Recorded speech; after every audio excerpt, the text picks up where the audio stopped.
오늘 금강경 6장을 해야 되는데 제가 보기에는 그 흐름상 금강경 7장으로 먼저 간 다음에 6장으로 돌아가도록 하겠습니다. 자, 그래서 여러분 모두 금강경 7장을 한번 펴주세요. 부나 앞바람 바가반 아유 수만땀 수부뜸에 따다보자. 다시 세종께서 장로 수보리에게 이와 같이 말씀하셨습니다. 닦긴 만야세 수부때 어찌 생각하는가 수부리여. 아스티 사까스 단마 이야 따따가때나 아누따라 삼막삼보리 있디 아비삼붓다 까스짓 단마 따따가때나 대시다. 어떻게 생각하는가 수부리여.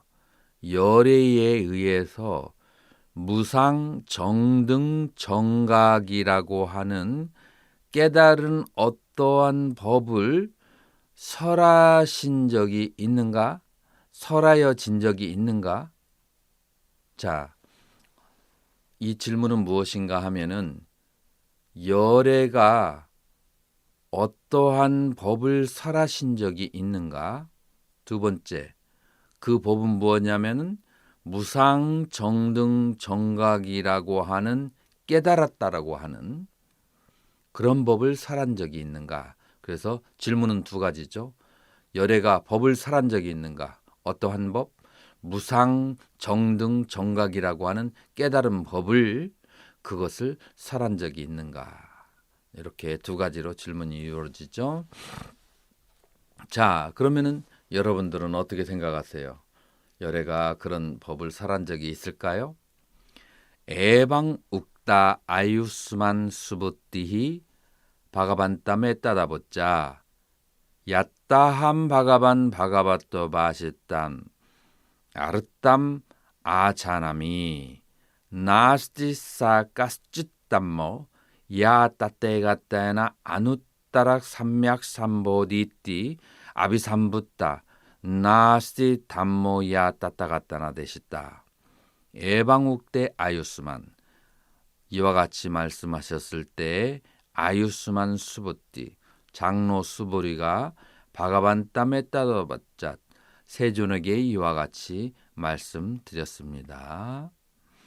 야따 아함 바가반 바가바또 바시다스야 아르따 마자나미 야따 에스 아함 제가 세존이 설하신 그 의미를 이해하기로는 나스티 까스짓단 뭐 어떤 법도 따따가때나 하누따나 삼맥삼보디 그 열에 의해서 무상 정등 정각이라고 하는 아비삼붓다 깨달은 법을 설한 깨달은 법도 없으며 나하찌담모 야따따가때나 되시다. 그러한 법을 설한 적도 없습니다. 자, 여기에서 수보리존자가 대답이 두 가지로 이루어지죠. 제가 부처님의 설한 법을 이해하기로는 열애께서 무상 정등 정각이라고 하는 어떠한 특별한 법을 깨달았다라고 말씀하신 적을 제가 들은 적이 없으며 그리고 또 부처님께서 그 무상 정등 정각을 설한 적도 없습니다. 라고 대답을 하는 거예요. 그래서 이 부분은 그냥 일반적인 의미로 이해하면은 굉장히 듣는 사람이 황당해질 수 있어요. 만약에 부처님께서 법을 설하지 않았다면 지금 우리가 읽고 있는 이 경전은 무엇인가? 누가 말한 것인가? 등등 여러 가지 그 의혹이 일어날 수가 있는 거죠. 상당히 이것은 바르게 이해하지 않으면 혼란스러워질 수 있는 그러니까 금강경을 10년을 공부하고 20년을 공부하고 그 오랫동안 해야 된다고 하는 말도 여기에 있는 거죠. 자, 그러나 여기에서 부처님께서는 이성적으로 봤을 때 논리적으로 봤을 때 하나도 허틀지 않게 말씀하신 거라서 논리와 이성을 잘 활용하면 이 말에 모순이 전혀 없다는 것을 알게 됩니다. 우리는 땄가스야 해또 그것은 무슨 이유인가 하면 요아사우 따따에 갔다나 담마 아비산부타 대시또바 아그라요 소 아나빌라삐야 너사담모 너 아담마. 왜냐하면 열애가 깨달으셨다라고 하는 그 법이라고 하는 것은 그라요 잡을 수도 없고 소 아나빌라삐요 그것은 언어로 표명할 수도 없고 사담만 나 아담마 그것은 법도 아니고 법도 아니기 때문입니다. 자, 이것을 그냥 글자 그대로 들으면은 미궁에서 혼란으로 들어가는 것 같으죠. 전혀 그런 것은 아니죠. 제가 하나하나 다 설명해 드리겠습니다. 딸가스야하또 아삼스크타 프라바비타 아리앗 부칼라 무슨 이유인가 하면 그것은 어삼스크르타 프라바비타 이 해체된 형성이 해체된 것을 프라바비타 경험함으로 말미암아 아리아 뿌깔라 성자라고 하기 때문입니다. 자, 여기에 모든 대답이 나와 있는 거예요.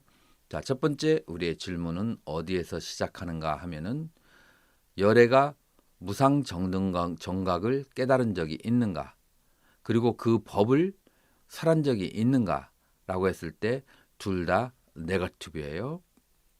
자, 그 이유가 첫 번째 이유는 무엇이냐면은 그 열애에 깨달았다라고 하는 법은 취할 수도 없고 언어로 표현될 수가 없고 이것이 첫 번째 이유가 됩니다. 잡을 수도 언어로 표현할 수도 없고 그 다음에 두 번째 그 잡을 수도 언어로 표현할 수 없는 이유는 무엇이냐면은 부처님이 깨달으신 법은 모든 형성된 것이 해체된 법에 대한 체험에서 오는 것이라고 그렇게 그런 이유 때문에 그렇다는 것이죠. 자, 그래서 자, 여기에서 이제 키워드가 되는 것은 여기에서 무위법이라고 그 구마라접 선사는 번역을 했는데 그 무위법의 원어가 삼스크르타. 이것을 여러분들에게 이해하기 쉽게 얘기하면 우리가 공사 현장에서 우리는 빌딩을 짓죠. 자, 빌딩을 짓는 것을 삼스크르타 형성시킨다라고 그렇게 얘기해요. 그래서 빌딩을 지을 때 우리는 재료가 거기에 모래도 있고 세멘트도 있고 그다음에 철제도 있고 나무도 있고 그리고 물이 또 있어야 되겠죠. 그런 것들이 잘 뒤섞여져서 하나하나 지어 올라가는 거죠. 그래서 이것을 construct, build up이라고 하죠. construct. 자, 이렇게 만들어지는 거예요. 그래서 이 세간은 이렇게 전부 다 만들어진 거죠. 근데 부처님이 깨달으신 법은 뭐냐면은 만들어진 법이 아니라 만들어진 것을 다 부셔버리고 해체된 법이라고 하는 거죠. 자, 그러면은 형성에는 크게 세 가지가 있을 수 있습니다. 세 가지가 무엇인가 하면은 우리는 몸이 형성되죠. 어렸을 때 우리는 이제 모태에 들어가게 되면 모태에서 의식이 일주일 정도 있다가 어머니와 아버지가 그 정열이 만난 것이 그 물질에다가 의식이 일주일 정도 있으면 그 의식이라고 하는 DNA가 물질에 영향을 주어서 어떤 형태로 이제 형성을 하고 커나가기 시작하죠. 그래서 2주에서 4주가 되면 그 의식이 개구리의 의식, 사람의 의식, 뱀의 의식, 닭의 의식, 각각의 의식에 다른 거에 따라서 4주가 되면 손과 발이 각각의 다른 생명의 모양으로 그렇게 변하기 시작하는 거죠. 그것을 이제 형성의 단계라고 볼 수가 있죠. 그리고 그것이 9개월과 10개월이 지나면 이제 각각의 생명의 모습으로 태어나고 음식을 먹고 10년이 지나면 그럼 어떤 사람이 되었던지 아니면은 개나 고양이나 짐승의 어떤 모양으로 이제 다른 이제 모양을 취하는 건데 이런 것들이 지수화풍으로 이루어지고 인간의 혹은 여러 생명들의 의식과 지수화풍이 결합되어서 일어나는 물질적 형성이다라고 말할 수 있습니다. 자, 그래서 이거 첫 번째 지수화풍으로 이루어진 물질적 형성, 다시 말해서 몸이 만들어지는 거죠.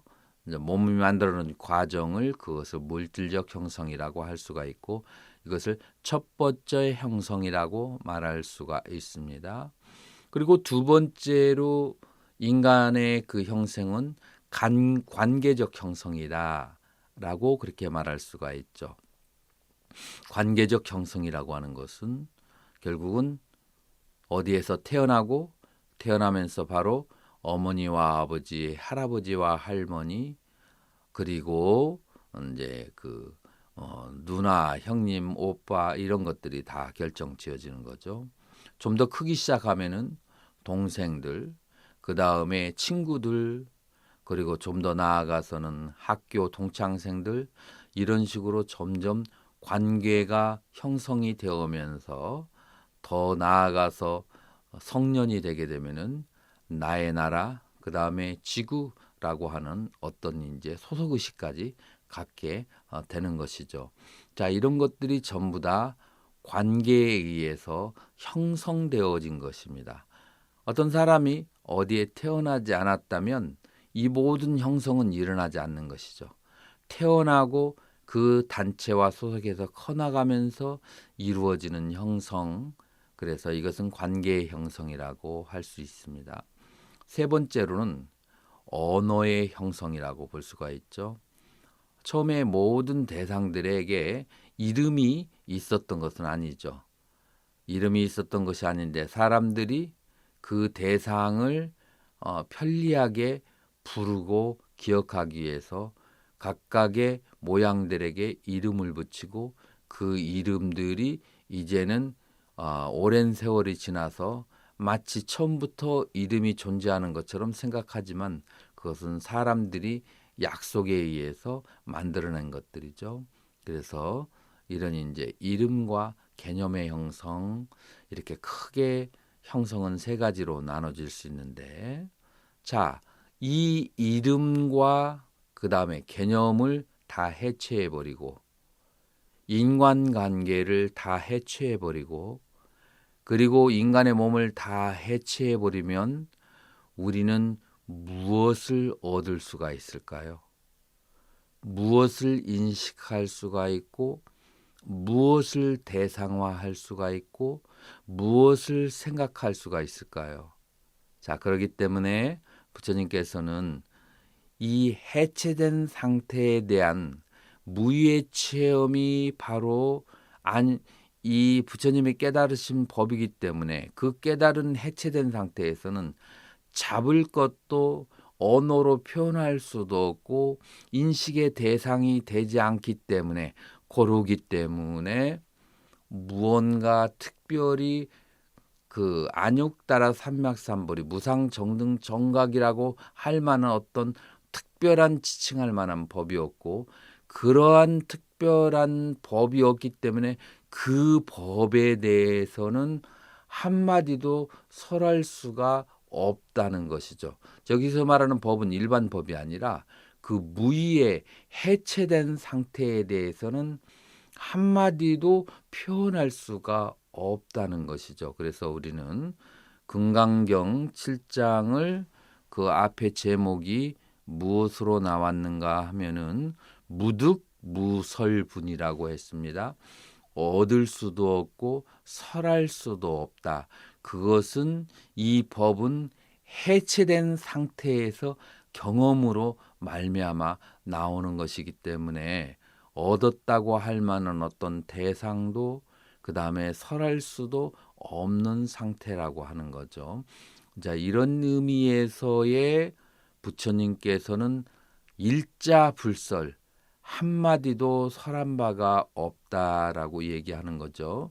자, 그렇게 봤을 때 부처님의 84,000 대장경은 여기에 속하는 걸까요? 아니면은 다른 것에 속하는 것일까요? 84,000 대장경은 이런 무위법이 아니고 무위법을 설명해주고 가르쳐준 유의의 법이죠. 그래서 요거는 산스크리트로 담마빠리야야라고 합니다. 그래서 지금 부처님께서 말하는 설할 수 없다는 법은 삼스크르타 담마, 그래서 형성이 해체된 담마 법이라는 것이고, 그 다음에 부처님이 팔만대장경 설한 것은 이름이 따로 있습니다.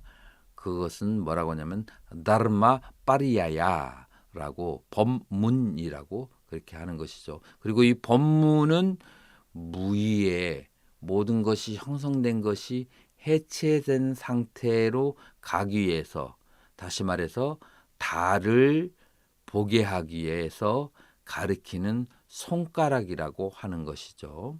자, 그러기 때문에 부처님께서는 한자도 설한 바가 없다라고 그렇게 말하는 것인데, 부처님께서 법문을 하나도 한 바가 없다라는 것이 아니라 무의라고 하는, 그 다음에 모든 형성된 것이 해체된 그런 열반의 상태라고 하는 것은 언어로 지칭하거나 표현할 수도 없는 그런 자체적 구조를 가지고 있기 때문에 그러한 상태에 대해서 한마디도 설한 바가 없다는 것이죠. 그래서 일자불설, 한마디도 설한 바가 없다는 것을 우리는 오해해서는 아니 되겠습니다. 그리고 이 한자도 설한 적이 없다라는 그 무의의 세계, 모든 형성된 것이 해체된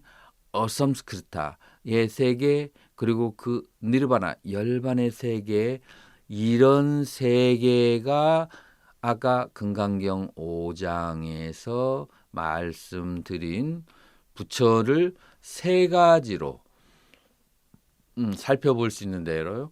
하나는 온으로 이루어진 그 형성된 그런 온과, 또 하나는 이름과 부처님의 깨달은 상태, 세 가지로 말할 수 있고, 이름은 원래 우리가 열애를 다룰 때 중요한 부분이 아니고, 그 다음에 온에 형성되어진 것은 그것은 해체되고 사라지는 것이기 때문에 중요한 것이 아니고, 그리고 세 번째 남은 부처의 깨달은 상태라고 하는 것은 바로 금강경 7장에서 얘기하는 모든 형성된 것이 해체된 상태, 그리고 무의의 세계, 열반의 세계이기 때문에 그것은 언어로 표현할 수도 없고, 그것은 말로 지칭할 수도 없고, 뭐라고 말할 수가 없는 그런 세계입니다. 그래서 금강경 5장에서 열애를 무엇으로 칭할 것인가 라고 하는 질문에 대해서, 열애를 단순한 이름으로 볼 것인가, 30 이상을 갖춘 그리고 오온으로 볼 것인가, 그 다음에 그것을 떠나서 모든 형성된 것이 해체된 열반의 상태, 무의의 상태로 볼 것인가라고 봤을 때, 첫째, 육조 회능대사는 어떻게 보았느냐, 모든 형성된 것이 해체된 무의의 그런 것으로 보신 것이죠. 자, 그렇게, 그러나 무착대사는 혹은 산스크리트에서는 그것만으로 열애를 봐서는 안 된다는 것인데, 이 부분에 대해서 다음 시간에 다루도록 하겠습니다. 그 5장에 대해서 해석을 하기 위해서 6장을 건너뛰고 7장으로 왔는데요. 자, 그러면 5장 마지막 부분, 그 약견재상 비상 직견열애 그 부분을 다시 한번 다뤄보기로 하겠습니다. 자, 그래서 지금까지 몇 회에 걸쳐서 다룬 이 부분을 만약 재상과 비상을 본다면 열애를 보는 것이다 라고 하는 해석과 재상이 비상임을 보면 열애를 보는 것이다. 자, 그래서 모든 형상이 있는 곳에서 형상 없는 것을 보면 열애를 본다라고 하는 것은 실제 생활에서는 어떤 의미인가 하면은 이 형상이 있는 곳은 사랑과 미움이 있고 그 다음에 고통과 기쁨이 있고 그 다음에 구함과 구하지 않음이 있고 여러 가지 상대성을 가지고 있죠. 시비가 있고 그러한 그 상대성이 있는 곳에서 상대성이 다 소멸한 그런 절대적인 상태, 그런 상태를 보는 것이 열애를 보는 것이다 라고 해석하는데 앞장서시는 분은 바로 규봉선사, 그 다음에 육조 해능대사 이런 분들이고요. 그런데 또 그러한 해석에 반해서 야부나 서리 대사는 어떻게 이제 말씀하시냐면은 야부선사는 상이 있고 그 다음에 구함이 있으면 그것은 망이고 그 다음에 상이 없고 그 다음에 형태가 없는 것은 또 없는 것을 구하는 것은 편견이다. 한쪽에 치우침이다라고 했어요. 이제 거기에서 서리는 또 어떻게 나오냐면 유에 집착하거나 무에 집착하는 것 양변 다 사견이다. 그래서 유무를 초월해야만 그래야만 참 법이다라고 할 수 있다. 그러니까 이제 여기서 말하는 것은 형상이 있는 것이 형상 없다고 하는 그런 무로 이 열애를 봐서는 안 된다라고 하는 거죠. 그래서 형상 있고 없음을 초월해야만 한다. 그것이 바로 열애다라고 그렇게 보는 것이죠. 어떻게 보면 그것이 조금 더 원의에 맞는 것 같기도 해요. 지금까지 우리나라에서는 결국은 재상이 비상임을 보면 근데 이것이 실제 수행에 있어서 어떤 영향을 미치냐면 선방에서 공부하는 수자가 만약에 모든 형태가 사라진 비상임을 그것을 최고로 안다면 그 상태가 열애라고 그렇게 믿어버리면 그러면은 선방에서 5년, 10년, 15년, 20년 죄송스러운 말씀이긴 하지만 아주 고요하고 그런 차분한 산매에 들어있는데 세상에 나와서 중생을 구주할 마음이 나올까요? 혹은 구제할 이유가 있을까요? 저는 개인적으로 만약 그게 열애의 상태라고 하면 그렇게 그 어지러운 바깥 세상에 나와서 그렇게 그 세상을 구제해야 될 그럴 마음이 일어나지 않기가 쉽다라고 저는 생각하는 거죠. 자, 그런 측면 속에서 봤을 때 유무를 초월한 것이 바로 열애다라고 하는 것은 그것은 무엇을 말하냐면은 형상이 없는 것을 보는 것은 법신이고 그건 아란의 상태고 그리고 이 30 이상을 갖추게 하는 것은 3아승직업 동안 육바라미를 닦은 것의 결과이기 때문에 열애라고 하는 것은 3아승직업의 육도만행을 통해서 공덕을 닦은 것만을 가지고도 열애라고 할 수 없지만 그렇다고 해서 오직 모든 형상이 멸절된 모든 집착이 없기만 한 아란의 상태도 열애라고 볼 수가 없는 거죠. 이 두 가지를 동시 구족해야만 열애라고 볼 수가 있고 그렇게 보았을 때 열애라고 하는 것은 지혜와 자비를 갖춘 열애라고 교학적으로는 말할 수가 있는 거죠. 자, 그런 측면 속에서 우리는 산스크리트 원어인 재상과 비상 양변으로부터 열애를 보아야 된다라고 하는 것이나 야부와 서리에서 말하는 양변에 치우치면 안 된다라고 하는 것, 혹은 인도나 티베트 불교에서 해석하는 바로 무착대사의 양변으로 열애를 보아야 한다거나 까말라 신라 존자의 양변으로서 재상과 비상 양변으로 열애를 보아야 한다라고 하는 것이 조금 더 현대 사회에 설득력이 있는 것이 아닌가 저는 개인적으로 생각하고요. 그리고 우리 승가가 그렇게 나아가야 좀 더 대승적이고 좀 더 건전하고 좀 더 사회의 지도자가 될 수가 있는 것이 아닌가 개인적으로 이렇게 생각하지만, 혹여 제가 잘못 생각했다면 그러면은 제가 그 많은 양해를 구하도록 하겠습니다. 제 개인적으로는 그렇게 생각을 한다라고 하는 거고, 대승불교의 지향점은 바로 그쪽으로 흘러가야 된다. 그래서 무집착이라고 하는 그런 아라한의 수행과, 그러면서도 발심을 해서 끊임없이 보시, 지계, 인욕, 정진, 선정, 지혜를 다 딱대 거기에 집착하지 않으면서, 집착하지 않는 상태에서 또 마음을 내어서 이 육바라밀을 또 실천을 하고, 이것이 바로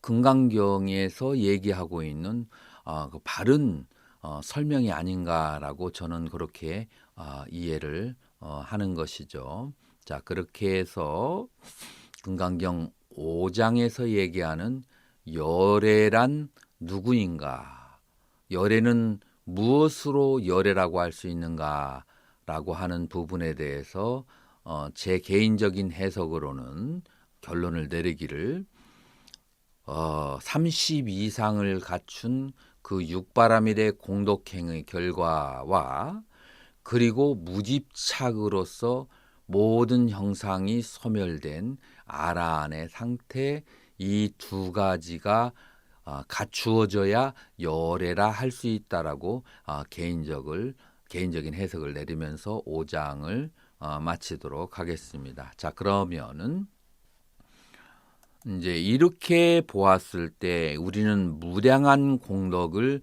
강조를, 우리는 금강경 처음에서 끝까지 무량한 공덕이라고 계속해서 헤아릴 수 없는 공덕을 얘기하는데, 그 헤아릴 수 없다라고 하는 부분이 어디와 맞닿아 있냐면, 열애께서 경험하신 그 모든 형성된 것이 해체된 무의의 법이 바로 무량한 법, 그리고 그 무의의 그 형성된 것이 해체된 법에 와야 참다운 깨달음이다 라고 하는 의미에서 무량한 공덕을 강조하게 되는 것이고, 그 무량한 공덕으로서 우리는 대상에 머물지 않고, 그 다음에 육근에 머물지 않고, 여섯 가지 경계에 색성양미촉법에 머물지 않고, 그 다음에 니미따와 산냐, 그러니까 표상과 개념에 머물지 않고 보시를 하게 되면 바로 그와 같은 모든 형성된 것이 해체된 해탈의 상태로 가면서 육바라밀의 공덕은 그대로 지속되어지는 그와 같은 대승의 심신묘묘한 상태가 이루어지는 것이다 라고 보는 거죠. 자, 그러면 6장으로 가도록 하겠습니다. 6장은 제목이 정신희유분이 됩니다. 바른 믿음은 희유하다라고 하는 것이죠. 에방묵대 아유스만 수부띠히 바가반땀 했다 아버자, 이와 같이 말씀하시자 장로 수보리가 세존에게 이처럼 여쭈었습니다. 바가반, 세존이시여, 깨찌 사뜨바 바비샨띠, 바비샨띠는 미래형 동사인데요. 아나가때 in future, 미래에 바비샨띠 하는 오는 미래에 깨찌 사뜨바 어떤 중생이 아드바니 빠스짓 빠스찜에 깔레. 그래서 빠스찜에 사마에 빠스찜아얀 반짜사띠야. 그래서 500세 후에 삿 달마 비플로빠 정법이 쇠퇴되었을 때 비플로빠 깔라 바르타마네 야 이메수 에방누페수 수트란수 빠데수 이와 같은 형태의 그 경전의 그런 구절을 바샤에만해수 그렇게 설하게 되면 붓다산냐우빠다이 샨띠 그것을 와 참으로 훌륭하다라고 그런 생각을 낼 그럴 사람이 있겠습니까? 자, 이 부분은 무엇이냐면 제가 지금 아까 설명하면서도 지금 이 금강경의 그 대의가 되는 것, 그 둘이 무엇이냐면 하나는 육바라밀을 수행하는 것, 또 하나는 모든 형성된 것이 해체된 무의의 세계, 그 부처님이 깨달으신 그 무의의 세계, 무의의 그 상태, 이런 상태를 얘기해서 과연 출가자도 아니고 승려도 아니고 어떤 도의 경지에 들지도 않은 그런 일반 재가인들이 그것을 듣고 그것도 언제 그 후 500세에 정법이 쇠퇴한 말세에 지금 이런 시기에 지금 현재가 우리가 500년으로 해서 제5의 500년 말세의 그런 시기에 와 있죠. 그런 시기에 이런 말씀을 듣고 과연 신심을 낼 사람이 있겠느냐라고 하는 우리도 지금 생각할 수 있는 지금 현재 저는 이 말을 하면서도 생각을 하는데 이 경을 쓰여진 기원전 1세기 혹은 기원 후 1세기 사이에서도 이런 생각을 했다는 것이 몇천 년 전에도 이런 생각을 했다는 것이 놀라울 따름이죠. 지금 이것을 설명하고 있는 저도 이것을 과연 얼마나 많은 사람들이 이해할까 그렇게 우려를 하고 있는데 오히려 저는 요즘 사람들이 이런 말을 들으면 더 이해를 빨리 할 수도 있지 않을까라고 그렇게 개인적으로 생각을 해봅니다. 문명이 발달하고 과학과 철학이 발달해서 사유가 극도로 발달된 세계이기 때문에 오히려 그때보다는 실천은 어려울지 몰라도 이해의 측면에 있어서는 더 뛰어나지 않는가 생각하는데요. 자, 여기에서 후 500사라는 그런 개념이 나왔습니다. 여기에 대해서 잠깐 설명을 해드리겠습니다. 후 500세라고 하는 그런 개념은 사실은 초기 율장에서부터 쫄라바까라고 하는 소품 그 율장이 있는데요. 거기에서 11장인가 나옵니다. 11장에 보면 만약에 그 비구니가 이제 출가를 하려고 할 때 이제 부처님께서는 비구니가 출가하는 것을 반가워하지 않으셨죠. 반가워하지 않으셨고 만약에 비구니가 출가하게 되면은 정법이 1000년이 갈 것을 500년밖에 가지 않을 것이다 라고 율장에 나오죠. 그런데 이제 아난존자는 여러 가지로 회유를 하죠. 이제 그 마하바자파티 그 이모가 그 부처님 어렸을 때 얼마나 고생하면서 부처님을 키우셨습니까? 그리고 이분들이 지금 갈 데가 없어서 이렇게 맨발이 퉁퉁 붙어서 다니고 있는데 이분들을 거두지 않으면은 이분들의 장래가 어떻게 될 것 같습니까? 등등의 여러 가지 감정적인 요소를 들어서 부처님을 회유를 하시고 부처님께서는 그때 이제 비구니에게 8경계를 중한 경계를 주어서 이와 같은 것을 만약에 지키면 그러면은 비구니 승단이 출가하는 것을 허락하겠다라고 하고서는 비구니 승가를 받아들이게 되죠.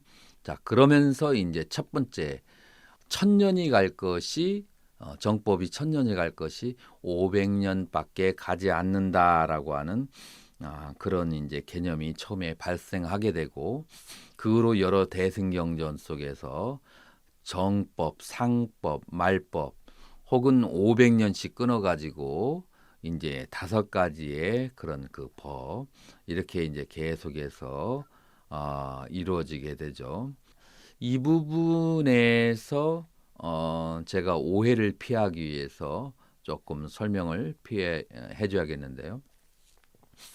지금 이런 부분에 대해서 혹시 비구니 스님들께서 들으시면 좀 언짢아 하실지도 모르겠기에 제가 이제 부연 설명이 좀 필요하다고 생각이 드는데요.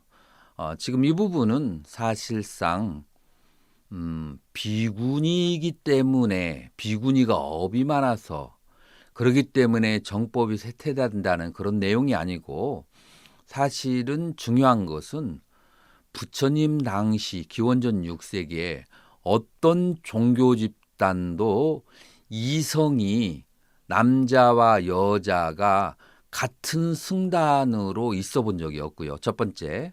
두 번째, 여성 출가자가 부처님 당시 6세기, 기원전 6세기는 아주 극히 드물었고요. 정말 거의 한두 명 있을까 말 정도로 있지 않았고요. 그리고 그렇게 드물었던 이유는 세 번째, 인도 여행을 해보시면 알겠는데요.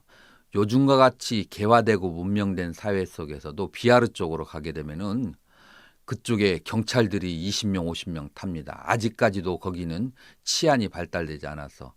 그러니까 지금도 치안이 발달되지 않았는데 그 기원전 6세기에는 얼마나 그 치안이 발달되지 않았겠어요. 그 여자 수행자가 길거리에서 혹은 산속에서 있으면 그러면 바로 그걸 뭐라고 하는가요? 그런 아주 안 좋은 현상이, 안 좋은 일이 발생할 수가 있어서 그 당시에는 여자 수행자가 있을 수가 없었던 것이죠.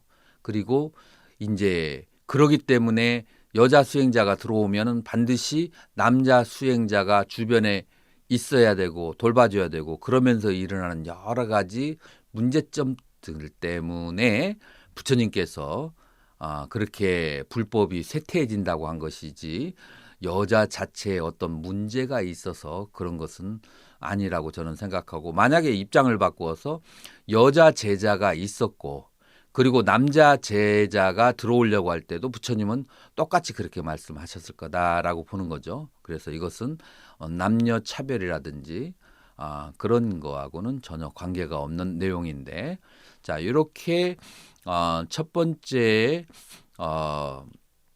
이제 가장 이제 역사적으로 말법이라고 하는 개념이 바로 초기 그 율장인 쫄라바카 11장에 벌써 나타나고 있는 현상이라고 하는 거죠. 그리고 지금 현재 우리가 살고 있는 데는 후 500세, 5번째의 후 500세가 되는 거죠. 그리고 5번째의 후 500세는 어떤 시대라고 하냐면은 투쟁견고. 투쟁이 굉장히 내 법이 옳고 너는 틀리고라고 하는 계속 투쟁만 하는 그런 시대라고 해요. 그렇기 때문에 이것을 듣는 여러 불자님들은 요즘에 여러 승가나 여러 문제가 많이 생겨도 시대가 그런 것이니 어쩔 수가 없다라고 이해를 해 주셔야지 부정적으로만 생각하시면 안 됩니다.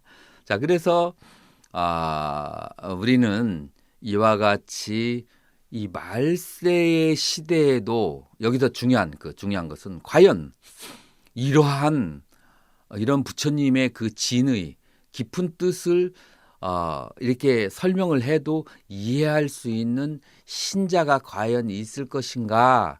라고 하는 질문을 여기에서 하는 것이죠. 그것이 가장 이제 6장의 정신희유분, 바른 믿음은 희유하다라고 하는 분에서 얘기하는 것이고, 거기에서 이제 대답이 무엇인가 하면은 그 대답이 그런 말을 하지 말아라. 후 500세에도 이런 말을 들을 수 있는 사람이 있다라고 얘기하는데 이 부분은 내일 다시 설명하도록 하겠습니다. 오늘은 금강경 6장을 이어서 공부하도록 하겠습니다. 금강경은 지혜의 경전이라고 하죠. 그러면은 지혜 바람이라고 하는데 지혜바람일에 대한 정의는 우리는 반야신경에서 살펴볼 수가 있죠. 반야신경에 보면은 관자재 보살 행심반야 바람일다시, 관자재 보살께서 반야바람일을 행할 때 조견 오온 개공, 오온의 자성이 다 공한 것을 보고 도 일체 고액, 일체의 고통으로부터 벗어났느니라. 고통으로부터 벗어난 거예요. 그래서 반야바람일의 결과는 고통으로부터 해탈하는 것이고요. 그러면 반야바람일의 수행 내용은 무엇인가 하면 오온에 대해서 관하는 것, 특히 마음에 대해서 마음이 어디에 있는지를 관하는 것이 바로 반야바람일의 수행이다라고 그렇게 얘기할 수가 있죠. 자, 그래서 우리 공부했던 내용으로 돌아가 보면 저번 시간에 우리가 말법의 그 500년에 대해서 얘기했는데 혹시 궁금하신 분이 계실까 봐서 제가 출처를 한번 뽑아봤습니다. 그래서 이 말법 사상은 이제 그 원나라 때 그 나왔던 대방등 대직경 60권 가운데서 그 제55권에서 그렇게 나오는 내용인데요. 그래서 첫 번째 그 불멸의 500년을 해탈 견고, 그래서 해탈하는 사람이 500년 동안은 많다는 거죠.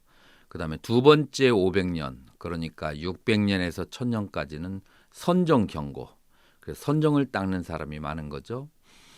그 다음에 세 번째 500년은 다문 견고, 그래서 불멸의 1000년에서 1500년에는 교학이 이제 발달하게 되죠.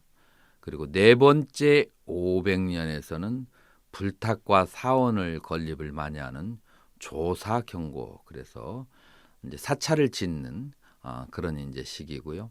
근데 다섯 번째 500년은 자기 학설을 가지고 싸우고 고집하고 그러는 이제 투쟁 견고의 시기라고 이제 그렇게 하고요. 지금 우리는 이제 투쟁 경고의 그런 인연을 가지고 있는 시기라고 볼 수가 있습니다. 이 세상에 바른 사람은 정말 바른 사람은 부처님의 화연 아니면 나오지가 않죠. 다 업에 의해서 욕계, 색계, 무색계 가운데서 더 위에 좋은 세계도 많은데 욕계에 태어났고 욕계에도 좋은 천상들이 많은데요.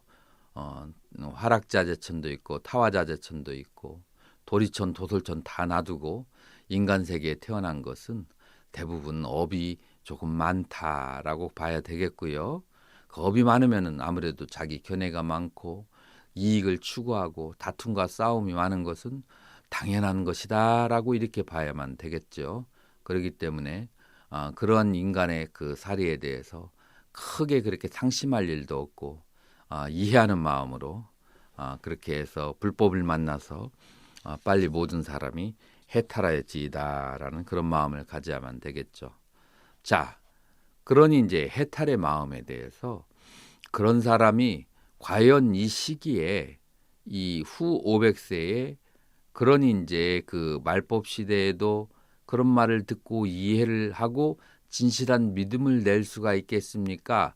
라고 질문을 했을 때 대답이 바가바나하 세존께서 대답하시기를 마 수부 때 뜨밤 애밤보자 수부랴 그런 말 하지 말아라. 아스티께찌 사트바 바비샨띠 하나갔대 아드바니 빠스찜에 깔레 빠스찜에 서마야 빠스찜마얌 반짜스띠암 사 다르마 비플레 바르따마네 이야 이메수 에밤 루페수 수트란타파데수 와샤마네수 부따산냠 우빠다이 샨띠. 자, 여기까지 문장이 끊어지는데요. 그래서 그 후 500세에도 정법이 쇠퇴하고 말법의 그런 시기가 왔을지라도 그런 때라도 이와 같은 그 경전의 구절을 설명하여 준다는 그것을 이해하고 참되다고 믿는 그런 사람들이 부지기수로 많을 것이다 라고 부처님께서는 대답하시는 것이죠. 아비투 깔루푸나 스부때 바비샨티 아나가떼 아드바니 보디사트바 마사트바 빠스지메 깔레 빠스지메 사마에 빠스지마얌 반짜사띠암 사따르마 빗발로빼 바르타마네 구나반타 실라반타 프란냐반타 짜 바비샨티 야 이메수에밤 루페수 수트란타파데수 바샤마네수 부타산냠 우빠다이샨티 야 이메수에밤 루페수 트란타파데수 바샤마네 바네수 부타산냠 우빠다이샨티.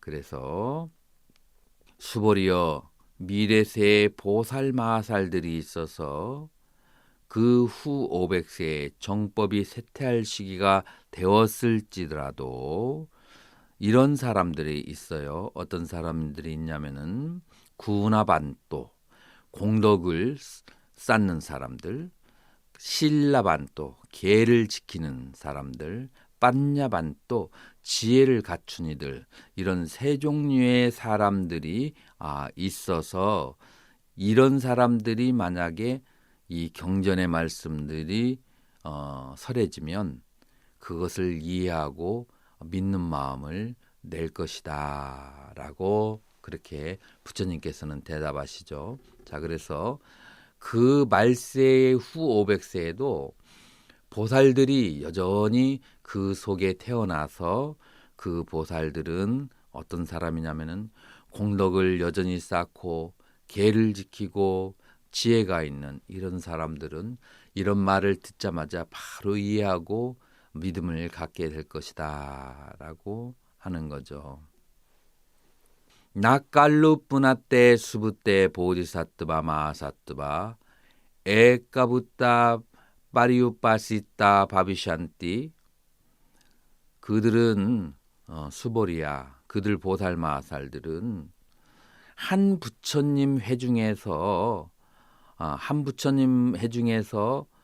성근을 심은 것이 아니고 아피투칼루뿌나수부때 아네까부따 사따사스라 파리우파시타 아네까부따 사따사스라 아발로피타 쿠살라물라 떼보디사트바 마사트바 바비샨티. 그래서 그들은 한 부처님뿐만 아니라 몇십만의 부처님 밑에서 선근을 심은 그런 보살 마하살들이니 예아의 임해수 에방 루페수 수트란타파데수 바비샤마 바샤마네수 에까찌따 프라사탐 아피 프라틸라피아샨 프라틸라피안 랍샨테 이런 경태의 경전의 말씀들이 설해질 때 바로 에까찌따 프라사탐 이 일념의 청정한 마음을 그렇게 얻게 될 것이다 라고 하는 거죠. 그래서 아까 얘기했던 구나반토, 신라반토, 빤냐반토 공덕과 계와 그 다음에 공덕과 계와 지혜를 갖춘 이런 사람들은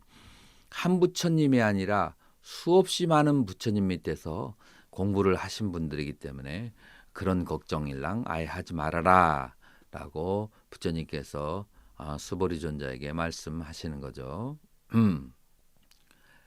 냐따 때 수부때 따따가 때 나부따 냐네나 부처 붓따 냐나 부처님의 지혜로 혹은 불안으로 수보리야 그들을 알고 느르스따떼 수부떼 따따가떼나 부따짝슈샤 그래서 부처님의 지혜로서도 그들을 알고 부처님의 눈으로서도 그들을 알고 부따떼 수부떼 따따가떼나 사르바떼 수부떼 아프라메얌 아생케얌 뿌냐스칸담 프라샤비샨띠 프라티그라이시안띠 프라티그라이샨띠. 수보리아 열애는 부처의 지혜로서도 그들을 보고 부처의 눈으로서도 그들을 보고 그 다음에 열애는 그들을 깨달아 아는데 수보리아 측량할 수 없고 헤아릴 수 없는 공덕의 무더기를 그들은 쌓게 될 것이다 라고 하는 것이죠. 어떤 사람들이 이러한 부처님의 한 귀절을 듣고 이해하면, 어떤 귀절을 이해하면요, 바로 무의에 해체된 법, 이것을 다른 말로 해서 사구계라고 하죠. 그런 무의에 해체된 법에 대한 이해를 가진 사람들은 한량없는 공덕을 얻게 된다. 땄가스야 해또 무슨 이유에서인가? 너희 수부때 때샴 보디샤트바남 마사트바남 아트마산냐 프라바르따때 너 사트바산냐 너 지바산냐 너 뿌깔라산냐 프라바르따때. 수보리야, 그들 보살 마하살들에게는 아라는 생각, 그리고 중생이라는 생각, 그 다음에 지바, 수명이라는 생각, 묵갈라, 사람이라는 생각, 그러한 생각들이 일어나지 않기 때문입니다. 너아삐때 삼수부때 보디사트바남 마사트바남. 또한 역시 수보리야, 그들 보살 마하살에게는 다르마산냐 너프라바르따 때 법이라는 상, 법상이 일어나지 않고 에밤 너 아달마산냐 그 비법상도 일어나지도 않고 너아삐 때 삼수 때 산냐 너 아산냠 프라바라따 때 상이라는 생각도 비상이라는 생각도 일어나지가 않기 때문입니다 라고 했어요. 자, 여기서 중요한 것은 아상, 인상, 중생상, 수자상이라고 하는 사상이 일어나지 않기 때문에 그들은 무량한 공덕을 쌓게 된다라고 하는 것이죠.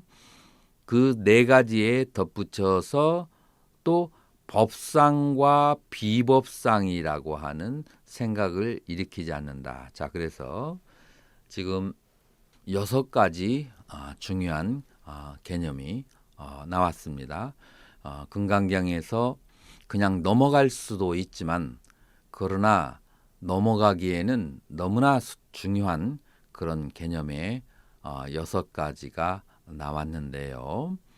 자, 아뜨마 산냐라고 하는 것은 아뜨마라고 하는 영혼에 대한 그런 생각인데 요거는 인도 역사를 보면 우파니샤드 시대와 그 다음에 아드바이타 베단타 이쪽 학파에서 영혼으로 삼고 있는 그런 모든 인간에게는 영혼이 있다라고 하는 그 영혼설을 말하는 것이고요. 그 다음에 사뜨바산냐라고 하는 것은 중생이라는 그런 생각인데 이건 보편적으로 인도사회에서 가지고 있는 중생에 대한 그런 믿음이고요. 지바산냐라고 하는 것은 아뜨마에 그 해당하는 개념인데 요거는 자이나교에서 아뜨마에 해당하는 그런 이제 개념이 바로 지바입니다. 그리고 이제 뿌깔랴 산냐라고 하는 것은 이것도 아뜨마에 해당하는 개념인데 독자부에서 우리 불교의 한 지파 중에 하나죠. 독자부에서 아뜨마의 그 버금가는 개념으로 사용했던 그런 개념이죠. 그래서 이 아상, 중생상, 인상, 수자상은 우리가 저는 과거에 이 산스크리트를 공부하기 전에는 이렇게도 설명을 많이 했어요. 뭐냐면은 아상이라고 하는 것은 나에 대한 그런 생각, 인상이라고 하는 것은 사람을 중요하게 생각하는 생각, 그 다음에 중생상이라고 하는 것은 짐승들까지 사람에서 짐승들까지는 중요하게 생각하지만 초목들은 중요하게 생각하지 않고 수자상이라고 하는 것은 그런 초목들까지는 중요하게 생각하지만 그런 무정물들은 중요하게 생각하지 않는 상 이런 식으로 저는 과거에 그렇게 생각하고 그다음에 이해하고 설법을 그렇게 했던 적도 있는데요. 그것이 뭐 그 근본 원리에 비해서 크게 다른 것은 아니고 그것은 나름대로 굉장히 소중한 가치가 있다고 생각해요. 왜냐하면은 실제로 이 사바세계에서는 어떤 사람은 에고이즘, 휴먼 에고이즘이 되어서 모든 짐승들은 어떻게 해도 괜찮다라고 하는 그 과거에는 그런 개념이 많았었고요. 그리고 이제 특정 종교에서 그렇게 생각하는 경우도 많았었죠. 이제 그러다가 이제 사회가 발달이 되고 과학이 발달되면서 짐승들에게도 인간과 비슷한 감정이 있다.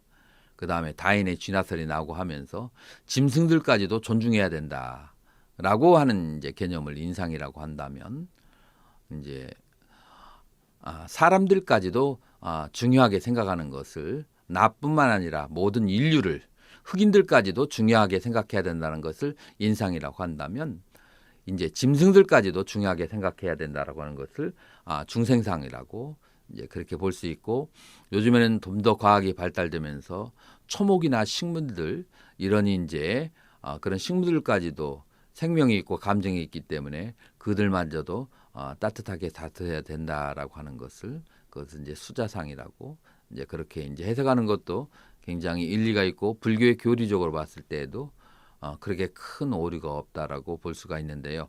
그러나 사실은 무엇인가 하면은 이 네 가지가 동등하게 아뜨마 영혼에 대한 부정이죠.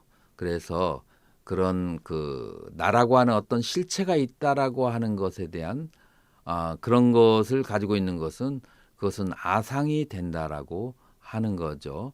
그 다음에 두 번째가 이제 담마산냐 법상이 되고 세 번째가 비법상이 되는 거죠. 그래서 나라는 생각과 법상과 비법상이라고 하는 이 세 가지에 대해서 금강경의 아주 커다란 주제이기도 하기 때문에 이 부분에 대해서 자세히 관찰하는 것은 굉장히 중요하다고 보는 거죠.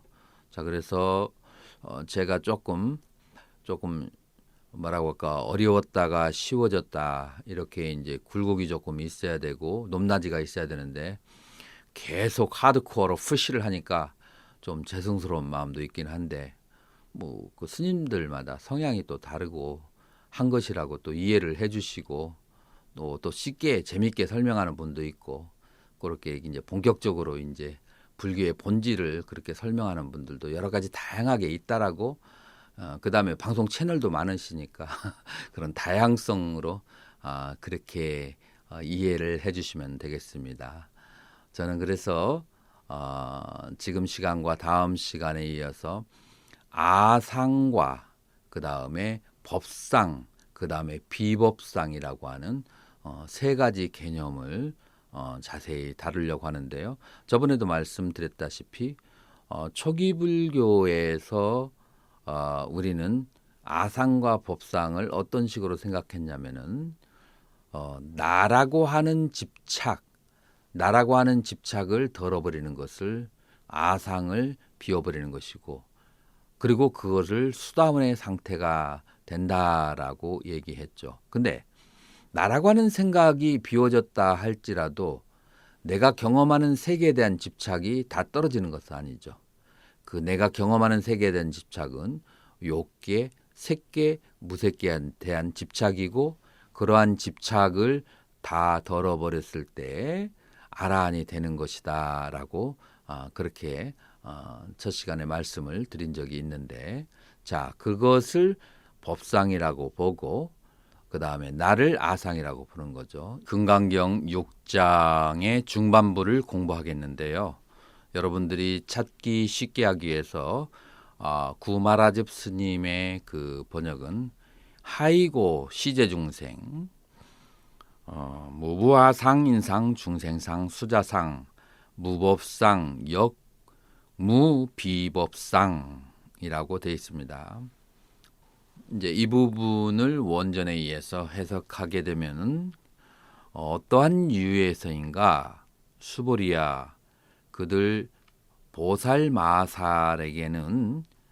아상, 인상, 중생상, 수자상이 일어나지 않기 때문이다. 수보리야 그들에게는 또한 법상도 비법상도 일어나지도 않고 그리고 상이 있음도 상이 없다는 그런 상도 일어나지 않기 때문이니라. 자, 이 부분이 되겠습니다. 자, 그래서 이 부분을 세 가지로 나누어서 볼 수가 있는데 하나는 아상, 두 번째 법상, 세 번째 비법상이 되겠습니다. 아상에 대한 부분은 금강경 9장에 들어가면 8장과 9장에 들어가면 본격적으로 다루기 때문에 반복을 피하기 위해서 그 부분은 살짝 뒤로 무리고요. 그럼 법상과 비법상에 대해서 오늘 논해보기로 하겠습니다. 법상과 비법상을 논하기에 앞서서 먼저 뒷부분을 다 같이 공부를 하고 법상, 비법상으로 들어가겠는데요. 땄가스야 해또 사째 수부때 때삼 보디사트바남 마사트바남 다르마 삼냠 프라바르따 떼따 사에바떼 사마트마그라우 바벳 사트바그라우 지바그라하 묵갈라그라하 바벳 사째 아달마 산냐 프라바르따 떼 사에바떼 사마트마그라우 바벳 사트바그라우 지바그라하 묵갈라그라 이띠. 왜냐하면 사째 만약 수보리야 때샴 보지사트바남 마사트바남 그들 보살 마살에게 달마산냐 프라바르따따 만약에 법상이 일어나게 된다면 사에바떼삼 아트마그라호 바벳 사트바그라호 지바그라호 뻑갈라그라호 바벳 그렇게 되면은 자동적으로 따라 나오는 것이 아상, 인상, 중생상, 수제상에 대한 집착이 따라오게 되는 것이다.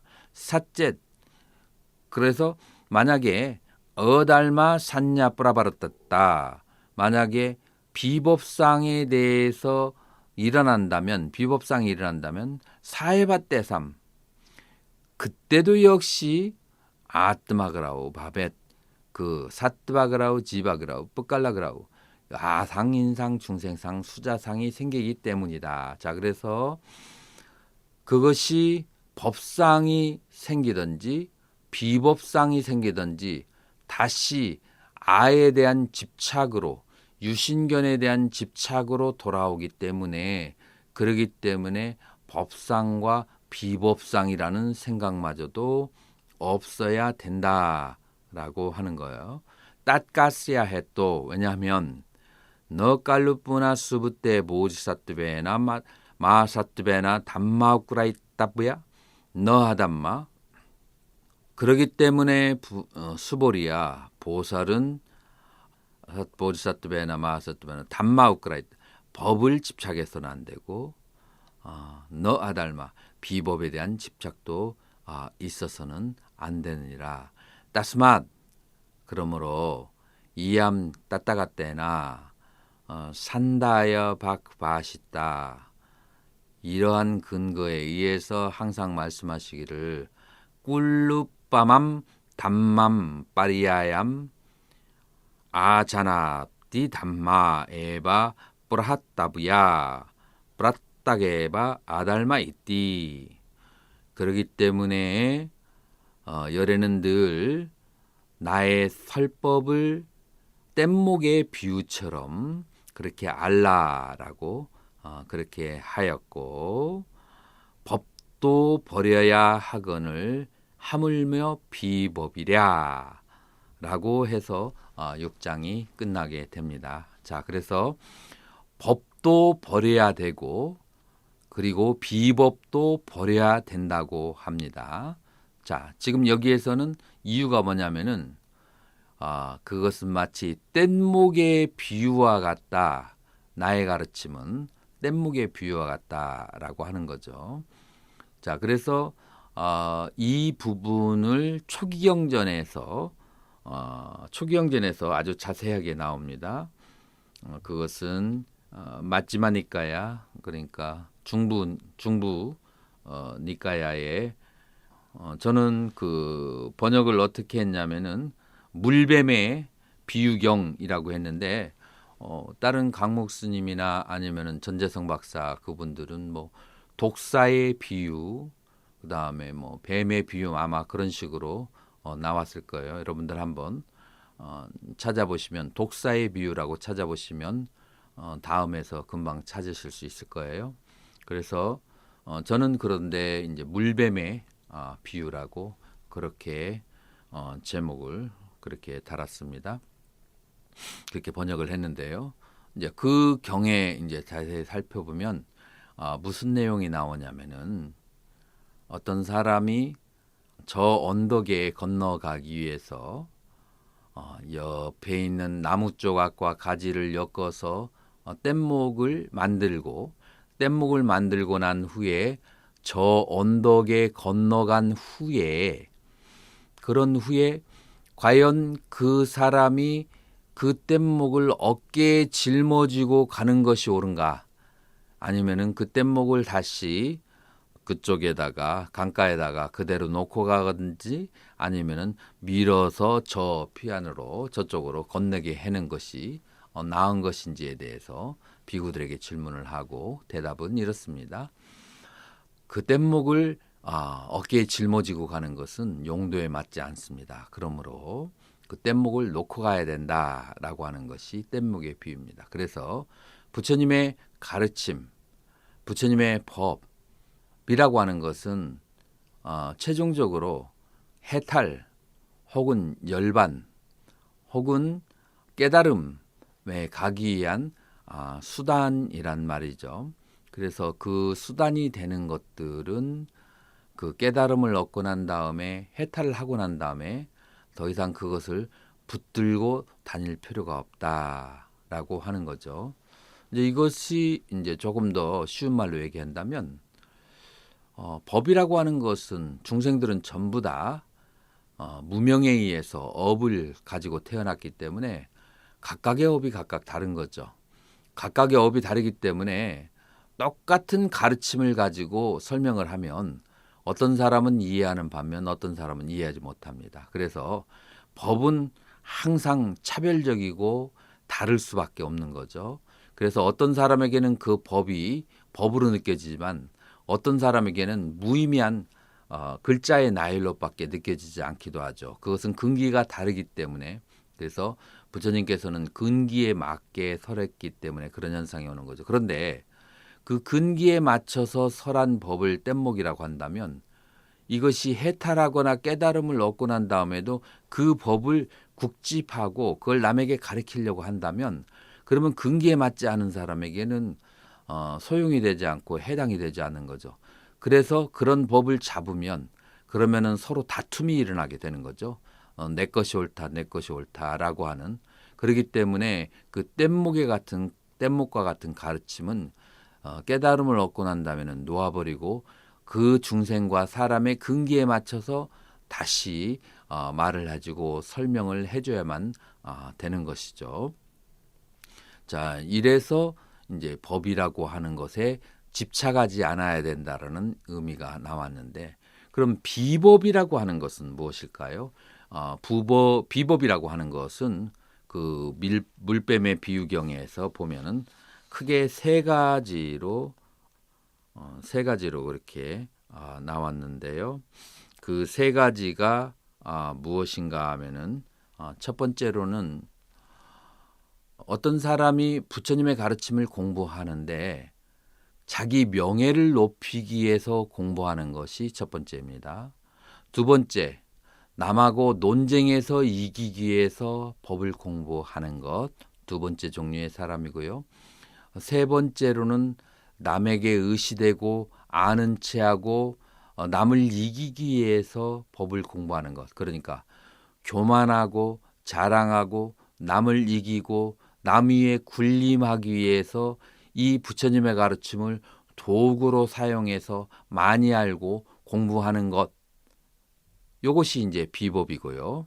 그 다음에 비법이라고 하는 것은 무엇이냐면은 부처님의 가르침은 오용락의 허물을 말하고 오용락을 가능한 덜어가면서 그 오용락에 즐길 것을 남을 위해서 보시하고 남을 기쁘게 하는 데 사용하도록 되어 있는데, 오용락을 더욱 즐기면서 남을 뒤돌아보지 않는 것, 이것이 바로 또한 비법이고요.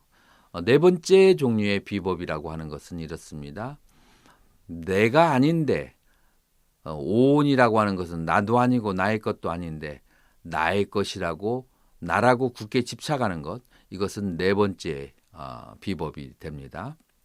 그래서 비법을 크게 네 가지. 첫 번째, 오용락을 더욱 성취하기 위하여서 법을 구하는 것, 이게 첫 번째 비법이고요. 두 번째, 자기가 논쟁에서 이기고 싸움에서 이기기 위해서 법을 공부하는 것, 두 번째 비법. 세 번째, 자기 명예를 위해서 공부하는 것, 그것이 비법이고, 나와 내 것이 아닌데 나와 나의 것이라고 집착하는 것, 이것이 바로 비법입니다. 그래서 이렇게 네 가지 종류의 그런 집착을 가지고 불교를 공부하는 것을 비법이라고 그렇게 하죠. 그런데 이게 남의 일만 같지는 않죠. 저는 이제 오래 전부터 초기 불교를 공부하고, 만약에 숫자로 세면은 아마 50년이 되는 것 같아요. 초기 경전과 경전을 공부한 지가. 그러면서 수없이 많은 그런 수행자들과 경전을 공부하는 사람을 보았는데, 굉장히 많은 깊은 경지에 있다 할지라도 남의 것을 우습게 여기고 자기 것을 과장하게 생각하는 그런 형태는 여러 가지 형태로 보이는 것 같아요. 그래서 제 신조는 뭐냐면은, 남의 종교나 남의 종파나 남의 수행 방법에서 모르면 말을 하지 말자. 말을 하고 싶으면, 말을 해야만 되는 경우가 생기면 착실히 공부해서, 그래서 사실대로 말을 하자라고 하는 것이 저희 신조인데, 사실은 그렇지 않은 경우를 굉장히 많이 보게 되는 것 같아요. 그래서 이 금강경 6장에서 말씀하시는 이 비법에도 집착하지 말라라고 하는 것이 요즘 현대인들에게 굉장히 가슴을 울릴 수 있을 것이고 중요하게 다가오는 것이 아닌가라고 생각이 드는데요. 이 비법에도 집착하지 말라고 하는 것은 결국은 최종적으로 나와 나의 것이라고 하는 것마저 없는데, 내가 초기 불교를 공부하던 금강경을 공부하던 연부를 하던 아니면은 어떠한 종류의 공부를 하든 간에 남의 것을 우습게 생각할 그런 근거가 안 된다라는 것이죠. 그런 마음, 그 다음에 내가 공부하는 것을 나와 나의 것이라고 집착하는 것, 이런 것들도 전부 비법이 되는 것이고, 그 다음에 역시 법에 집착하는 것도 결국은 마찬가지가 되는 것이죠. 그래서 법에도 집착하지 말아야 하는 것을 비법에도 집착하랴라고 하는 것은, 이 법과 비법에 집착하는 그 베이직 사이콜로지, 자기의 잠재의식의 기초는 무엇인가 하면 전부 자아에 대한 집착에서 오는 것이죠. 자기에 대한 집착 때문에 법에도 집착하고 그 다음에 비법에도 집착하는 그렇게 되는 것이죠. 그렇기 때문에 그 자아에 대한 집착을 놓기 위해서는 법에도 집착하지 말고 비법에도 집착하지 말라라고 그렇게 말씀하시는 거죠. 자, 그러면 법에도 집착하지 말고 비법에도 집착하지 말아야 되는 것은 이제 어느 정도 설명이 되었다라고 그렇게 볼 수가 있습니다. 그러면은 이 네 가지 종류의 나에 집착하지 말라. 그래서 나라고 하는 것은 무엇인가 누구인가라고 하는 거에 대해서 이제 본격적으로 우리 불교의 공부, 불교의 수행이라고 하는 것은 나는 누구인가에 대한 대답이죠. 그래서 나라고 하는 것이 우리 불교에서 바라보는 관점과 그 다음에 힌두교나 다른 종교에서 바라보는 관점이 다 다른 거죠. 그 특징에 대해서 우리가 자세히 알아봐야 되는데 우리 불교에서는 나라고 하는 것은 오온으로 이루어진 것이다 라고 그렇게 얘기하죠. 그래서 나는 오온으로 이루어졌다 했을 때 오온은 색, 수, 상, 행, 식 그것을 원어로 얘기하면은 루파, 색, 그 다음에 수, 베다나, 상, 산냐, 행, 삼스카라 혹은 쌍카라 그리고 식, 빈야나로 이루어졌다는 것이죠. 그리고 반야신경이나 초기경전에서 오온이 무아인 줄을 알고 오온이 공한 줄을 알면 그러면 바로 모든 고통으로부터 해탈하게 된다고 했단 말이에요. 자, 그러면은 오온이 무엇인지를 모르고 오온이 무하다라고 얘기하는 것은 논리에 맞지가 않죠. 그래서 오온이라고 하는 것이 무엇이고 우리의 삶 속에서 어떻게 작용되며 그 다음에 그것이 무하라고 하는 것은 이론적으로 무엇이고 실제의 삶 속에서 어떻게 실천해 나가는 것을 오온무하라고 하는 것인지에 대해서 우리는 이제 깊이 이해할 필요가 있다. 그리고 아무리 깊게 이해해도 이것은 부족함이 없다라고 보는 것이죠. 그래서 우리는 오온무하에 대해서 한번 깊게 다루어 보도록 하겠습니다. 그리고 결국은 8장과 9장에서 얘기하려고 하는 내용이 바로 그런 내용이기도 하죠. 그래서 색이라고 하는 것은 우리는 지수화풍으로 이루어진 것이다. 그래서 색을 우리는 협의의 의미의 색과 광의의 의미의 색이라고 그렇게 나눠볼 수가 있는데 협의의 이의 색이라고 하는 것은 지수, 화, 풍 4대로 이루어진 이 몸을 말하는 것이죠. 그래서 이 몸을 색이다. 자, 그래서 유신견이라고 하는데 우리 인간이 가지고 있는 10가지 족쇄가 있는데 10가지 족쇄 중에서 수다원이 되는데 장애가 되는 3가지 족쇄가 있는데요. 그 3가지 족쇄가 바로 유신견과 그 다음에 계금치견, 의심 이와 같은 3가지로 이루어졌습니다. 그 중에 가장 첫 번째가 되는 유신견인데 그 유신견이 바로 무엇이냐면 삿까야 뒷띠라고 해서 이 까야 몸을 얘기합니다. 자, 그래서 이 몸만을 몸이라고 하는 것이 아니라 이 까야 몸에는 나마까야, 루빠까야 명신과 색신이 있어서 색신은 몸을 말하고 명신은 수, 상, 행, 식을 말하는 거죠. 그래서 유신견이라고 하는 것은 이 색, 수, 상, 행시라고 하는 색신과 명신이라고 하는 이 2가지 신을 나라고 보거나 나의 것이라고 보거나 내가 그 속에 들어가 앉아 있다라고 보는 3가지 경우의 수 이것을 유신견이라고 하고 이 아뜨마 아상인상 사상과 같은 견해라고 볼 수 있습니다. 오늘은 금강경 7장을 공부하도록 하겠습니다. 무득 무설분이라고 하는데요. 얻을 바도 설할 바도 없다. 뿌나랍바람 바가반 아유스만땀 수부띠에 따라붙자. 다시 또 세종께서 장로 수보리에게 이와 같이 말씀하셨다. 땄깃 만야세 수부때 이를 어찌 생각하는가? 아스티사 가스지 땀마 이하하 따따가테헤나 아누따라 삼맥삼보리띠 아리삼붓다 가스지 담마 따따가테나 대시다 수보리여 열애가 무상정등각이라고 할 만한 깨달은 그 어떤 법이 있는가? 가스지 딴마 따따가테나 대시다 열애가 어떤 법을 설한 적이 있는가?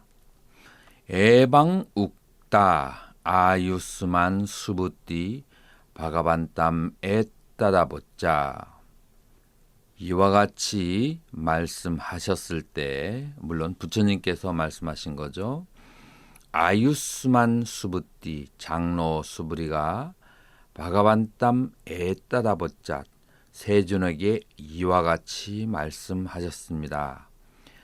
야따 아함 바가반 바가바또 바시따스야 아르땀 아자나미 야따함 바가반 제가 세존께서 바가바또 세존의 바시따스야 아르땀 설하신 그 의미를 아자남이 이해하기로는 제가 세존의 설하신 바의 가르침을 이해하기로서는 너 하스티 가스지 딴마 야 따따가테나 아누따라 삼맥삼보리 이띠 아비 삼붓다 나스티 there is no 거기에는 아무런 법도 열애에 의해서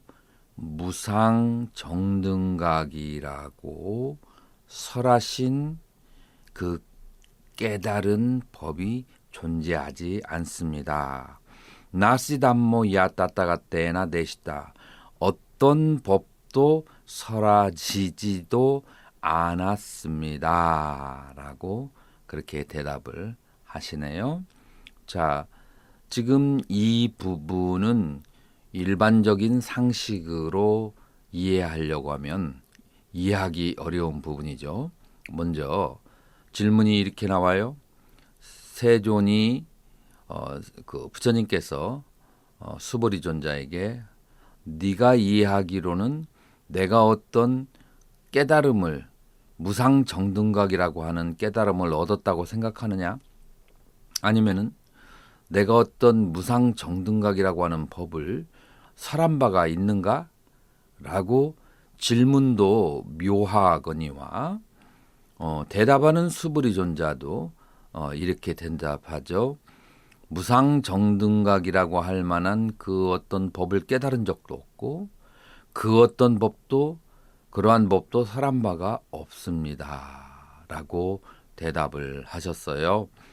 자, 이거를 조금 그 앞에 가로를 치고 설명을 해서 들으시면은 쉽게 이해할 수가 있는데요. 무상정등정각이라고 하는 것은 무엇인가 하면은 저번에도 여러분들에게 짧게 설명드린 것처럼 부처님께서 깨달으셨다라고 하는 것은 무엇을 새로이 깨달은 것이 아니고 이 나라고 하는 것 그리고 이 세상이라고 하는 것은 그것은 무명에 의해서 탐진치에서 뭉쳐서 이렇게 보여지는 거시적인 세계라고 하는 거죠. 그래서 이 탐진치에 의해서를 조금 더 설명을 한다면 오해에 의해서 잡아당기고 밀쳐내는 그런 전자와 양자의 자기가 발생하고 그리고 오해라고 하는 것은 그럼 중성자가 되겠죠. 그래서 어떤 정지되어 있는 그런 소립자들이 빙빙 돌기 시작하면 거기에서 전자파가 발생하고 전자파가 발생했을 때 우리는 감각기관에 어떤 대상을 인지할 수가 있고 감각기관에 인지했을 때 그 대상이 어떻게 존재한다라고 보는 거죠. 그래서 대상이라고 하는 것을 존재한다는 것을 인지하기 위해서는 그 대상이 움직여야 되는 거죠. 양자와 전자라고 하는 것에 의해서 움직여야 되는 거고 그 움직이는 중심에는 중성자가 있어야 되죠.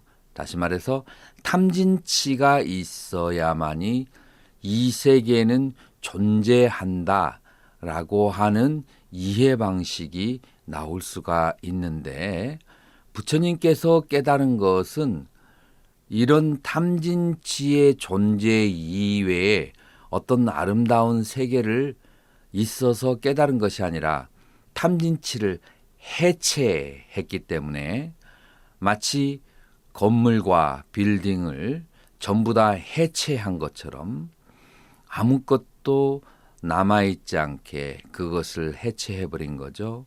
그래서 해체에는 세 가지가 있다고 했죠. 육신적인 물질적인 해체가 있고 두 번째로 관계의 해체가 있고 세 번째로 이름이라고 하는 것의 해체.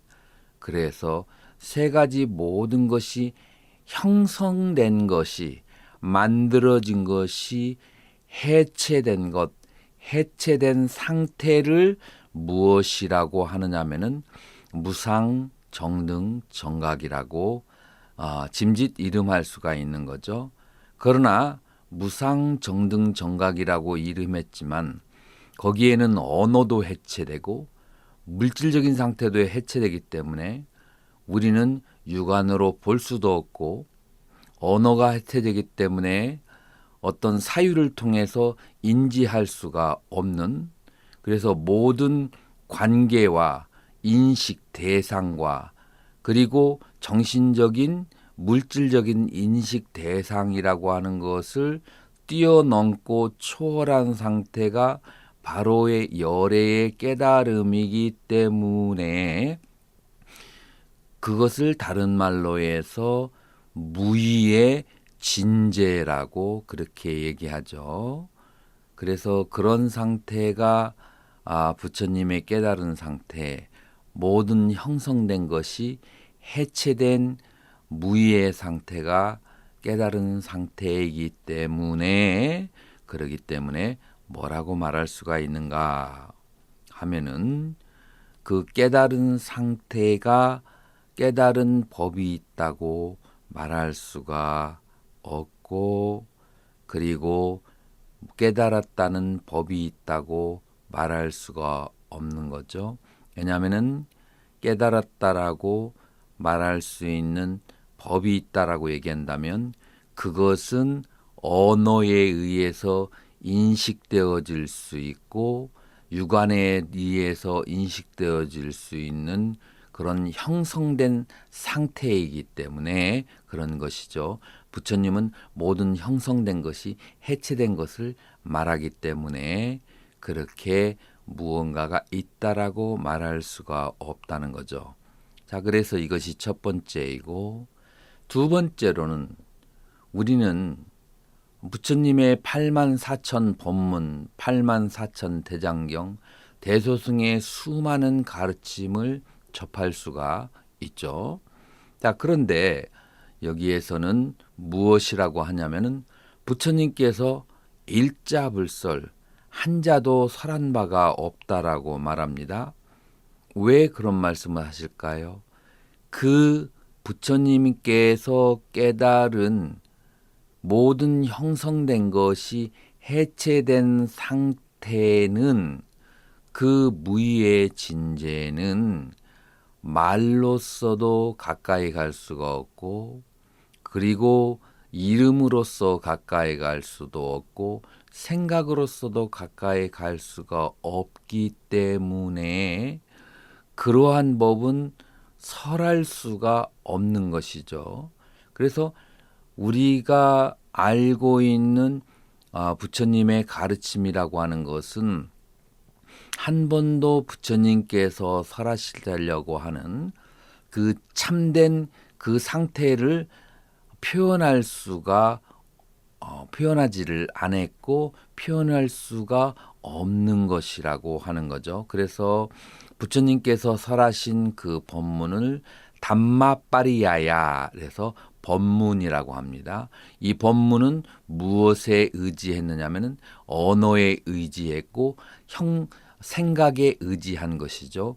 그래서 언어와 생각에 의지한 것으로는 결코 부처님께서 깨달으신 부처님께서 설하시려고 하는 그 진의인 해체, 해탈의 무의의 형성의 상태가 다 해체된 그 상태를 이 언어로는 터치할 수가 없는 것이죠. 그래서 결국은 무엇이 되느냐 하면은 부처님의 설하신 법문은 달을 가리키는 손가락과 같은 것이 되는 것이죠. 그래서 이것을 유해진제라고 하죠. 그래서 부처님의 모든 가르침과 법문은 달을 가리키는 손가락 그리고 그 달 자체는 한 번도 부처님께서 표현할 수도 없고 표현하지도 않으신 그런 상태가 된다. 자, 그래서 지금 여기에서 부처님께서 한자도 설하신 바가 없다라고 하는 그것을 액면 그대로 언어적 표현 그대로 이해하면 되지가 않고요. 부처님께 설하시려고 하는 진의 참된 의미 그것은 한 번도 설하신 바가 없다라고 그렇게 이해해야 됩니다. 그리고 참된 의미를 설하실 수 없는 것은 거기는 언어와 모든 관계와 모든 물질적 상태가 해체된 상태이기 때문에 그것은 언어로 표현될 수 없기 때문이죠. 자, 이 정도 설명하면 여러분들이 어느 정도 이해를 하셨을 거라고 그렇게 생각합니다. 자, 그래서 우리가 금강경 5장에서 잡았던 포인트 약견 재상 비상 직견열의 모든 상과 모든 상이 비상임을 모든 상이 허망한 것임을 그것을 아는 것이 바로 열애를 보는 것이다가 바로 육조 대사의 해석 방법이라고 했죠. 자, 그래서 이것을 두 가지 해석 방법이 있는데 첫 번째 이 해석 방법을 가지고 가면서 두 번째 해석 방법으로 나중에 인도하도록 하겠습니다. 그래서 여러분들이 지금은 무엇에 초점을 맞추냐면은 모든 형상이 있는 것은 허망한 것이고 허망하지 않는 것으로 가는 것이 바로 열애의 진실한 뜻이다라고 그렇게 보았을 때 그 흐름을 계속 여러분들이 타나가서 이제 앞으로 열애께서 말씀하시는 어떠한 내용도 어느 관점에서 말씀하시냐면은 모든 형성된 것이 해체된 무의의 진재, 해탈의 상태 그 관점에서 모든 언어와 모든 것들을 잡아서 얘기한다고 그렇게 이해하시면 되겠습니다. 에방욱다 아유스만 수부띠 바가반땀에 따다벗자 야따함 바가바뜨 바시따스얌 아르따마자라면 나스티까치 땀모야 따따가때나 아누따로 삼맥삼보디 아비삼부따 나스티담마야 따따가때나 대시따. 자, 여기에서 그 다음 부분은 땄가스야 해도 왜냐하면 요 아사우 딱따가때나 담마 아비삼부또 대시따바 그것은 무슨 이유에선가 하면 열애께서 깨달으시거나 설한 법은 아그라흐야 잡을 수도 없고 아나빌라삐야 언어로 표현할 수 없고 나서 담마 너 아담마 법도 아니고 비법도 아니기 때문입니다. 라고 그렇게 하죠. 땄가스야 해도 왜냐하면 아삼스크리타 프라바비타히 아리아 뿌깔라히 왜냐하면 아삼스크리타 프라바비타 삼스크리타 하면은 construction 만들어지다. 어삼스크리타 하면은 destruction 해체된 상태. 이 해체된 상태에 대한 프라바비타 경험에 의해서 아랴 뿌깔라 성자가 나오기 때문입니다. 다시 말해서 성자가 성자이라는 그런 칭호를 얻으려면은 어삼스크리타 프라바비타 무의의 해체된 상태에 대한 체험을 가져야만 그래야만 성자라고 할 수가 있다는 것이죠. 자, 그러기 때문에 부처님께서 한 자도 설한 바가 없다는 것이고 그 다음에 또 두 번째 이유는 이 열애께서 깨달으신 법이라고 하는 것은 아그라요. 그것은 잡을 수가 없고 아나빌라비아 그것은 언어로 표현될 수가 없고 그것은 법도 아니고 비법도 아니기 때문이라고 하는 거죠. 자, 여기에서 너 사담마 너 아담마 그것은 법도 아니고 그것은 비법도 아니다 라고 하는데 여기서 법과 비법이라고 하는 것은 여러 가지 의미가 있죠. 여기에서 선법 할 때 법이 되기도 하고 선법 하면은 그러면은 아달마 하면은 악법이 되는 것이죠. 그래서 선법과 악법이라고도 할 수가 없다라는 것인데 왜냐하면은 선악이라고 얘기하는 것들은 전부 다 어디에 의지해서 나오냐면은 그것은 언어에 의지해서 그것은 인식의 대상들을 우리는 언어에 의지해서 선악이라고 하는데 부처님께서 깨달으신 경험하신 이 법이라고 하는 것은 어디에 의지한 것이냐면은 모든 언어를 초월해 있고 그리고 그것은 잡을 수도 없고 그것은 모든 형성된 것이 해체된 것 그러한 것이기 때문에 우리는 열애의 그 깨달은 그 법을 법도 아니고 비법도 아니다라고 그렇게 얘기하는 거죠. 그래서 금강경 7장에서 우리가 이해하고 공부할 수 있는 내용은 이렇습니다. 열애가 깨달으신 법이라고 하는 것은 우리 중생들이 생각하는 탐진치에 의해서 형성되어진 그러한 법이 아니다. 우리 중생들의 세계는 탐진치에 형성되어진 세계다.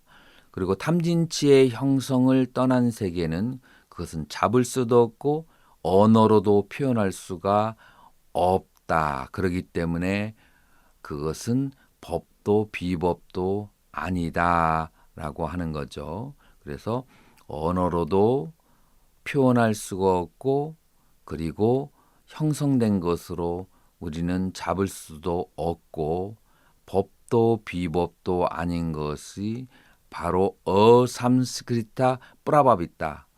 왜냐하면은 부처님께서 무의에 대한 모든 해체법을 깨달았다는 거죠.